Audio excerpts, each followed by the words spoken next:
वालेकुम। बिस्मिल्लाह रहमान रहीम। कैसे हैं आप लोग? सब लोग ठीक हैं जी। आप देख तो रहे होंगे माशाल्लाह जी, इतने पोटैटो कट किए हुए हैं, वो भी इस तरह बारीक स्लाइस में। तो आज पकोड़े बनाने का इरादा है। रमज़ान शरीफ है माशाल्लाह, पकोड़े बनाने का, खाने का हर बंदे का दिल करता है। तो इस तरह करके जो तकरीबन 1 किलो जो है मैंने आलू है ना, पोटैटो, वो इस तरह करके बारीक बारीक इन्हें कट कर लिया। ठीक है जी। और इसमें ऐड करेंगे 3 प्याज, इस तरह करके वो भी स्लाइस कट कर लिए हैं। ठीक है जी। और हरी मिर्च और धनिया। ठीक है, ज़्यादा कुछ नहीं जाएगा, ये 3 चीज़ें हैं। पकोड़े बनाएं माशाल्लाह, बड़े ही मज़ेदार और क्रिस्पी टाइप के बनेंगे, क्योंकि ज़्यादा सामान पालक वगैरह ये वो डालेंगे तो वो पानी छोड़ेगी ऑयल में और हमारे पकोड़े जो है ना वो टूट जाएंगे। पकोड़े रमज़ान में हर बंदे का खाने को दिल करता है, और क्रिस्पी टाइप के बने हो, साथ में जनाब मेरी पुदीने की चटनी हो, आहा हा, फिर और भी अच्छा मज़ा है। तो ये ऐड कर लिया। साथ में मैं इसके क्या करूँगा, जो है 1 चम्मच जो है वो हल्दी डालूँगा इस तरह करके। जो कश्मीरी लाल मिर्च है कलर के लिए 1 स्पून वो डालूँगा। सूखा धनिया जो है दड़ा फड़ा, वो इसकी शान है। देखें माशाल्लाह, पकोड़े की शान है सूखा धनिया। इस तरह आपने तकरीबन ये मैं 2 स्पून डालूंगा इस तरह करके। और इसके साथ ही इसमें ऐड करेंगे जी गरम मसाला थोड़ा सा इस तरह करके। और थोड़ा सा स्पाइसी करने के लिए जो दादर मिर्च है लाल वाली, थोड़ी सी वो ऐड की है। और साथ में इसके जो है ज़ीरा, वो 1 स्पून ऐड करेंगे। देखें जी। और लाल मिर्च जो मसाला है वो तकरीबन 1 चम्मच वो ऐड करेंगे। इस मसाले जी सारे ऐड हो चुके हैं। और मसाले के साथ जी नमक है, नमक वो भी डालेंगे। तकरीबन 1 स्पून जो है नमक डालेंगे, ज़्यादा नहीं डालेंगे क्योंकि ज़्यादा हो गया तो पकोड़े खाए नहीं जाएंगे।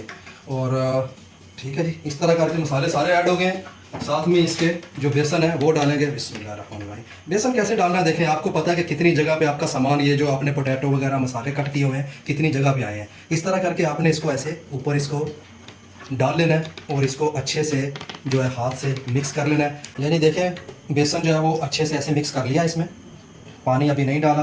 पानी जो है क्योंकि बेसन मिक्स हो जाए पता चल जाएगा कितना पानी डालना है। आप चाहें तो साथ ही साथ इस तरह से डाल सकते हैं, ज़्यादा पानी नहीं डालना। इस तरह करके थोड़ा सा पानी डाल के इसको अच्छे से मिक्स कर लेना है। यानी देखें इसको अच्छे से मिक्स कर लिया है माशाल्लाह। और इसमें ज़्यादा पानी नहीं ऐड किया, क्योंकि ज़्यादा पानी ऐड करेंगे तो फिर ये जो है ना, इसमें नमक भी ऐड किया है तो इसको तकरीबन आधा घंटा रेस्ट देंगे। नहीं तो ये फिर पानी छोड़ेगा और जो है ना वो ज़्यादा हमारा पानी हो जाएगा। हमारे जो पकोड़े हैं ना वो क्रिस्पी टाइप के नहीं बनेंगे। इस तरह करके आपने इसको थिक से साथ जो है ना मिक्स करना है। थिक बेसन होना चाहिए।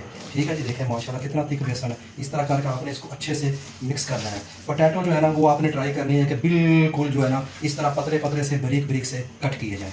ठीक है जी। इस तरह इसको मिक्स कर लिया अच्छे से और इसको तकरीबन आधा घंटा इस तरह करके रेस्ट देंगे। इस तरह करके रखेंगे तो इंशाल्लाह आधे घंटे के बाद इसको फ्राई करते हैं। और साथ में हमारा रोज़े में जो टाइम है वो भी थोड़ा कम रह जाएगा, ताकि गरम गरम पकौड़े जो है ना वो टाइम पे खाए जा सकें। ठीक है जी। ये देखें माशाल्लाह अच्छे से इसको मिक्स करके इस तरह करके आपने आधा घंटा रख लेना है और उसके बाद इंशाल्लाह बनाते हैं और आपको दिखाते हैं। बिस्मिल्लाहिर्रहमानिर्रहीम। माशाल्लाह जी आधा घंटा रेस्ट दिया है बेसन को। और जो इसकी इंग्रेडिएंट्स डाली हैं सब, इसमें जो प्याज हैं, पोटैटो हैं, सबको तकरीबन आधा घंटा रेस्ट दिया है। माशाल्लाह देखें कितना प्यारा रेडी हुआ है। और दूसरी साइड में ऑयल रखा हुआ है। ऑयल देखें हमारा माशाल्लाह कितना अच्छा से गर्म हो चुका है। ऑयल को अच्छे से गर्म कर लेना पहले। तो अभी इसमें क्या करेंगे, ऐसे थोड़े थोड़े सा इसमें स्टार्ट करेंगे। बिस्मिल्लाह। छोटे छोटे डालने आपने, इंशाल्लाह बड़े मज़ेदार क्रिस्पी टाइप के बनेंगे। देखिए ऑयल अच्छे से गर्म होना चाहिए।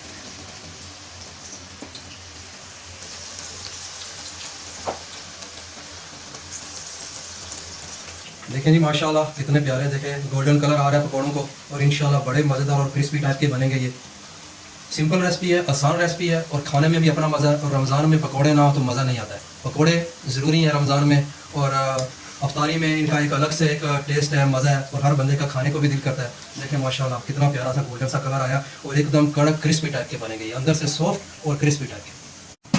बिस्मिल्लाहिर्रहमानिर्रहीम। माशाल्लाह जी देखें एकदम से प्यारा गोल्डन ब्राउन कलर आया। देखें कितने प्यारे पकोड़े रेडी हुए। इस तरह के पकोड़े बनाएं, घर में खाएं और इंशाल्लाह मज़ा भी आएगा और मज़े के भी बनेंगे। देखें जी माशाल्लाह कितने ही प्यारे गोल्डन कलर के माशाल्लाह पकोड़े निकले हैं। देखें अंदर से एकदम सॉफ्ट नरम और बाहर से भी देखो कितना प्यारा कलर है। साथ में जी बनाई है देखें पुदीने की चटनी और इसमें हरा धनिया डाला है, पुदीना और हरी मिर्च। ठीक है। देखें माशाल्लाह जी, देखें कितना ज़बरदस्त किस्म का जी पकौड़ा बना है। खा नहीं सकते, रोज़ा है इंशाल्लाह ये चीज़ें बनाएं और घर वालों को खिलाएं, ख़ुद भी बनाएं और रमज़ान के मज़े लें। हमें अपनी दुआओं में याद रखें और हमारी ये जो पकौड़ों की रेसिपी है इसे फॉलो करें, लाइक करें, शेयर करें। ठीक है जी। अपनी दुआओं में याद रखें। अल्लाह हाफिज़।